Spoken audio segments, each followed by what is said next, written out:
Alright, hey, it's SgtLocksmith here. We're going to change the battery here on our 4-3 button remote. For this task here, you will need a flat tip screwdriver. If your keyring is attached, you'll want to go ahead and remove it.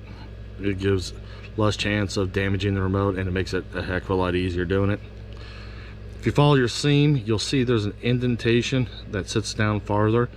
That's where you want to put your flat tip screwdriver in, and go ahead and rotate. Turn that screwdriver and it'll pop open. That's one way to do it. I'm also going to show you can do it with a dime or a washer. Go ahead and put that in there and just twist it, and the two halves open. This is a 2032 battery. Pull your battery out, you're done. Put your new battery in, and you notice it doesn't want to go in. That's because you've got to come in at an angle with this. So when you come in, put it in, push in, and slide the battery back, and it should sit flush. This one likes to pop up because that's Ford and their ingenious design. Make sure your rubber is on. Don't want no leakage. Go ahead and put the two halves together,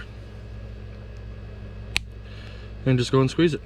You've heard it snap together. Walk your fingers around, make sure it's seated, and as you notice, you just got done changing your battery. Thanks for watching SgtLocksmith. Go ahead and leave a comment if you found this helpful for you.